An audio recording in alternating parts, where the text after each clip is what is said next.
समझिए जरा। देखो, पाइथन के अंदर डबल कोट्स और सिंगल कोट्स दोनों चलते हैं। पर यहां पर समझो, डबल कोट्स के अंदर भाई ये ओपन है, यहां से स्टार्ट हुआ है ओपन, ये आगे की तरफ चला, यहां तक क्या मिला, क्लोज। फिर ये आगे की तरफ चला, यहां पर क्या मिला, ओपन। और फिर यहां क्या मिला, क्लोज। देखो, इतना पार्ट तो ठीक था और इतना पार्ट भी ठीक था, पर ये बीच में हाउ का क्या। तो ध्यान रखिएगा, डबल कोट्स के अंदर डबल कोट्स और सिंगल कोट्स के अंदर सिंगल कोट्स हम लोग डायरेक्टली यूज नहीं कर सकते। अभी अगर आप इसे रन करोगे तो आपके पास आ जाएगी एरर। दिखाता हूं।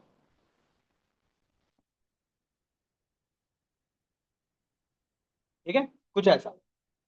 सिंगल कोट्स के अंदर सिंगल कोट्स और डबल कोट्स के अंदर डबल कोट्स आप यूज डायरेक्टली नहीं कर सकते।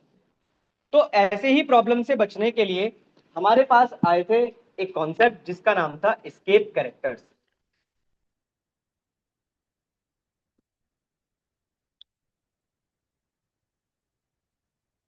आपके पास तीन टाइप के एस्केप कैरेक्टर्स होते हैं जनरली।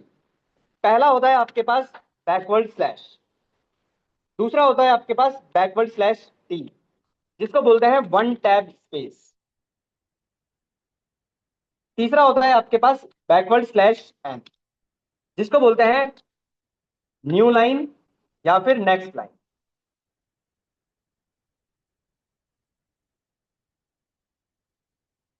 ठीक है, समझिए एस्केप कैरेक्टर का क्या मतलब है और कैसे वर्क करेंगे।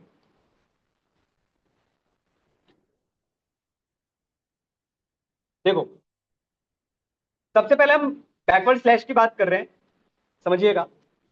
अच्छा, आ, हमें ये तो समझ में आ गया कि भाई जो प्रॉब्लम क्रिएट कर रहा है वो इतना ही पोर्शन कर रहा है। ठीक है, तो हमने क्या किया, ये जो डबल कोट्स लगे हुए हैं इसकी वजह से प्रॉब्लम आ रही है। तो मैंने क्या किया, इससे पहले एक बैकवर्ड स्लैश लगा दिया। ये वाला जो डबल कोट्स है फिर से प्रॉब्लम क्रिएट करेगा, फिर से मैंने क्या लगा दिया, बैकवर्ड स्लैश। अब ये करेगा क्या, थोड़ा समझने की कोशिश करते हैं। देखो, ये क्या करेंगे, आपका ओपन हुआ यहां से, ये जब आगे की तरफ चलेगा तो यहां पर मिलेगा इसे पहला एस्केप कैरेक्टर बैकवर्ड स्लैश।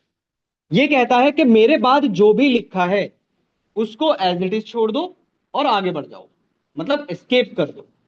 ये क्या करेगा, इस डबल कोड को एज इट इज एस्केप कर देगा, आगे चलेगा। फिर से एक और आपको एस्केप कैरेक्टर मिलेगा, फिर यहां से देखेगा कि किसको छोड़ना है, डबल कोट्स को छोड़ना है, और फिर आगे चला जाएगा, प्रिंट कर देगा।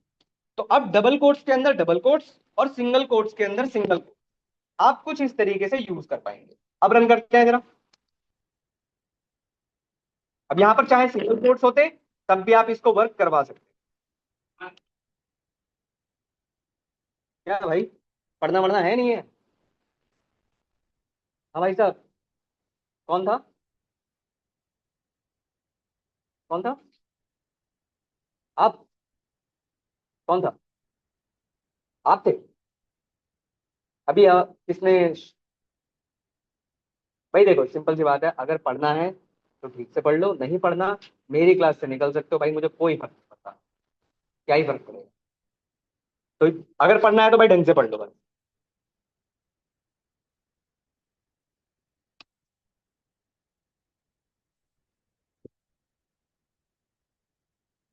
कुछ ऐसा, क्योंकि आप लोग फिर क्वेश्चन पूछोगे, जो लोग बात कर रहे हो या जो भी आपस में कुछ भी कर रहे हो, भाई आप लोग क्वेश्चन पूछोगे, मैं आंसर नहीं करने वाला, ध्यान रखना। रिपीट करना, मैं नहीं करने वाला रिपीट, ये भी ध्यान रखना। आप लोग 10 बजे आओगे, 10 बजे भी, 10 बजे वैसे भी कोई टाइम नहीं आने का, 1 घंटे की तो क्लास ही है। तो आप रिपीट करने के लिए मुझसे बोलोगे, मैं फिर भी रिपीट नहीं करूंगा। आपको कंप्लेंट करनी है, कंप्लेंट कर सकते हैं। यहाँ तक कोई डाउट? इसके बाद बात करते हैं, एक और चीज समझिएगा, बैकवर्ड स्लैश टी।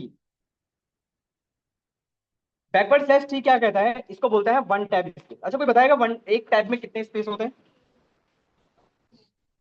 चार एक टैब में चार स्पेस होते हैं। तो अगर आपने दो लगाए तो ये टोटल 8 स्पेस ले लेगा आपसे, कुछ ऐसा। बोलिए।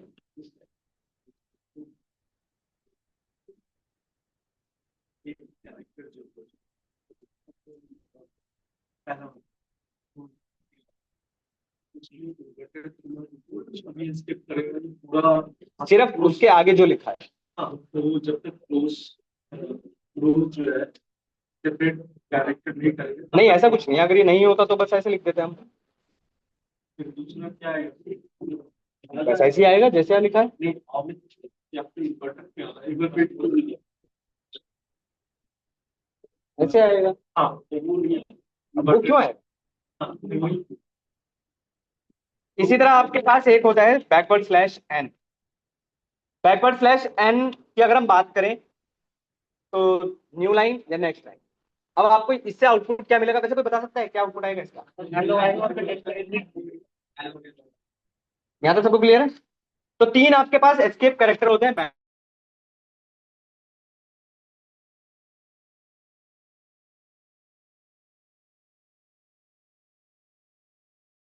करिए इसे, कैसे करोगे?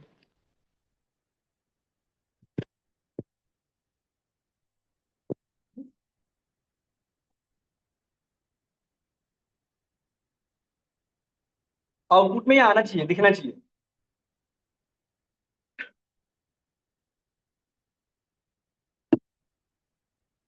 बताइए कैसे करें?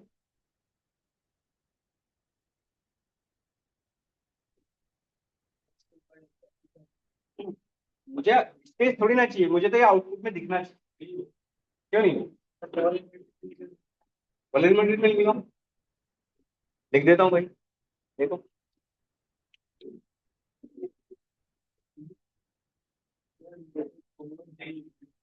नहीं होगा, एरर आ जाएगी तब तो। बताइए कैसे करें? तीन ही चाहिए हाँ हाँ, स्पेस कुछ हो गया।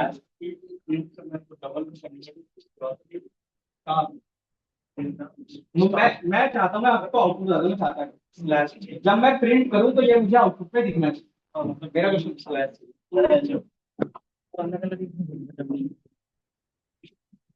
नहीं भाई, अलग अलग लिख रहे हो भाई।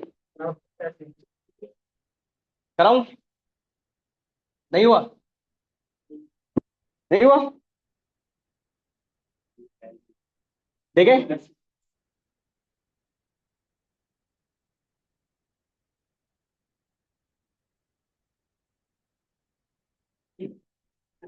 एक और बैकवर्ड स्लैश बच जाएगा, ये शायद किसी ने सही बोला। अरे भाई, आप क्या लगा दोगे, एक और एस्केप करेक्टर। अब ये करेगा क्या, समझो। देखो भाई, जैसे यहां से आपका चलेगा सबसे पहले क्या मिलेगा, ये वाला बैकवर्ड स्लैश। बैकवर्ड स्लैश कहता है मेरे आगे जो भी लिखा है उसको एज इट इज छोड़ दो। तो इसके आगे ये पूरा लिखा है ना, ये भी तो एक एस्केप करेक्टर ही है। तो ये क्या करेगा, पूरा का पूरा एज इट इज छोड़ देगा। जब जब आप इसे रन करेंगे तो आपका आउटपुट कुछ ऐसा मिलेगा। क्लियर?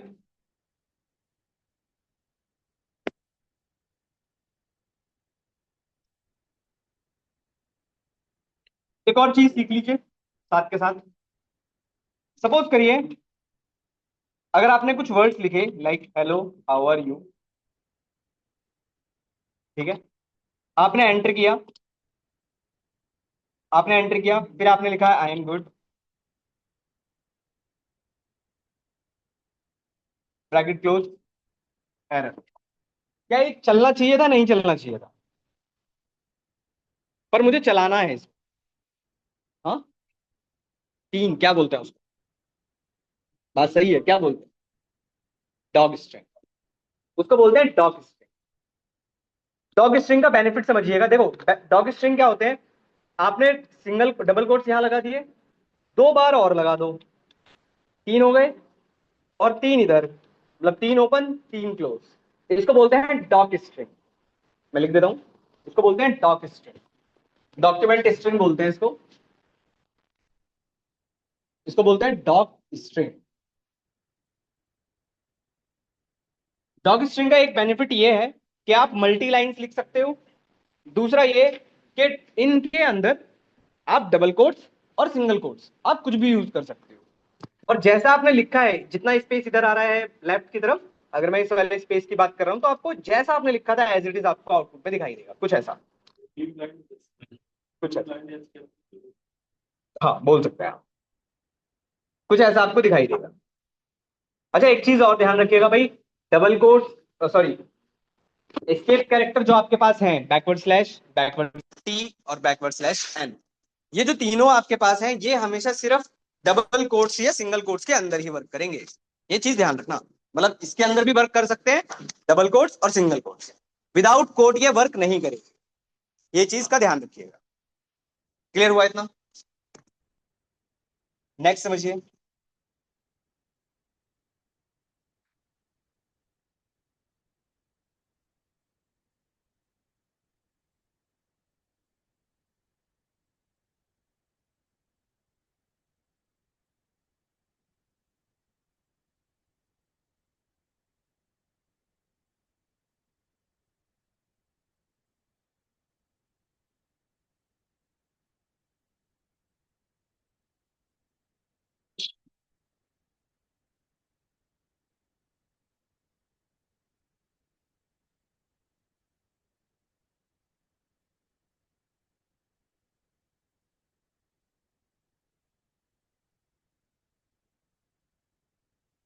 एक चीज समझिएगा, देखिए, अगर आप किसी वर्ड के साथ, लेटर्स के साथ नंबर भी अगर चाहते हैं, तो हमें पता है कॉन्केटिनेशन तो चलेगा नहीं यहाँ पे। ठीक है, मतलब मैं अगर यहाँ पर 90 कुछ करके लिखूंगा, ऑब्वियसली एरर आ जाएगा। तो हम क्या कर सकते हैं, हम यूज करते हैं फिर कॉमा, हम लगाते हैं फिर कॉमा। ये अब सेपरेट है, अलग अलग है। तो अगर आपको एक साथ मल्टीपल चीजें अगर प्रिंट करनी होती है, तो आप कुछ इस तरीके से कर सकते हो। पर ध्यान रखिएगा, आगे चलकर हम इसको भी चेंज करेंगे, एफ स्ट्रिंग समझेंगे आगे चलकर। आप कॉमा लगाकर पॉइंट की कोई वैल्यू लेना चाहते हो, वो भी ले सकते हो। ठीक है, कुछ इस तरीके से आप वर्क करवा सकते हैं। यहाँ तक कोई डाउट है फिलहाल, पूछो। देखो अभी धीरे धीरे चलेंगे, अभी आपके पास लोग आएंगे। हम्म, एक होमवर्क क्वेश्चन लिख रहा हूँ, ट्राई करना। वैसे आप लोग बताने की कोशिश करना, इसका आंसर बता सकते हो आप लोग, क्या आएगा? हम सबको पता है ना, इक्वल टू मतलब कंपैरिजन होता है, 1 + 2 = 3। किसी को डाउट तो नहीं है इसमें? इस ध्यान रखिएगा, इनके आउटपुट हमेशा ट्रू या फॉल्स में आते हैं। तो अभी आपने कहा ट्रू आएगा, बिल्कुल बात सही है, ट्रू आएगा। ये आपका होमवर्क क्वेश्चन है।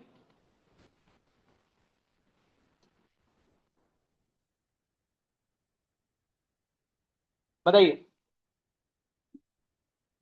क्यों?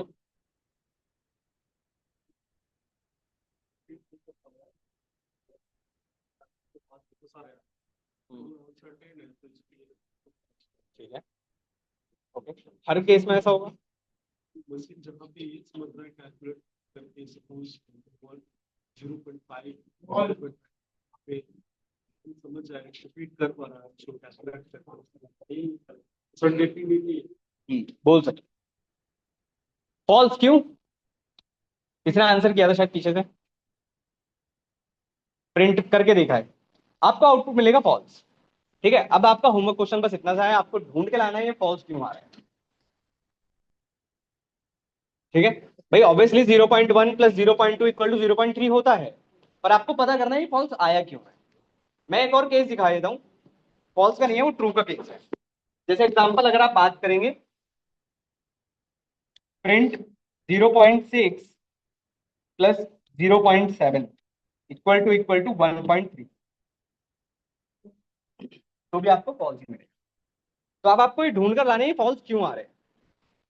ठीक है, आज के लिए बहुत है यार इतना, अटेंडेंस लगा दीजिएगा। ये फाइल्स रिकॉर्डिंग जिन लोगों की पहली क्लास है, जिन लोगों की पहली क्लास है,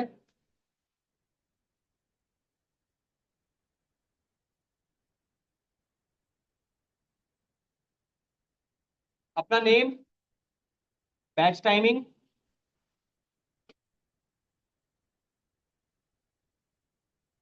और डुकेट आईडी अगर मिल गई है तो ठीक है, व्हाट्सअप कर दीजिएगा मुझे। मैं आपको जूम सॉरी गूगल क्लासरूम का लिंक भेज दूंगा जिसमें हमारी रिकॉर्डिंग शेयर होती हैं।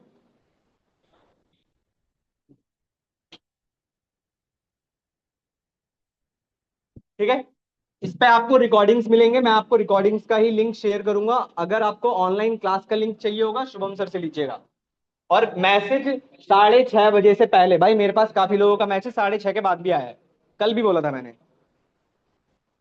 ध्यान रखिएगा, 6:30 बजे से पहले मैसेज आ रहा है तो ठीक है, अदरवाइज कोई रिप्लाई नहीं मिलेगा आप लोगों को। तो मुझे मैसेज कर दीजिएगा, आपको मिल जाएगा। अटेंडेंस लगा दीजिएगा आप लोग।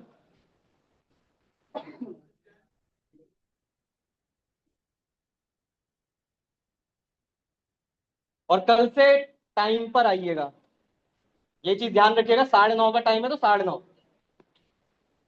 5 मिनट तक रिलैक्सेशन है आप लोगों के पास। भाई 1 घंटे की क्लास है, वैसे ही कुछ नहीं हो पाता।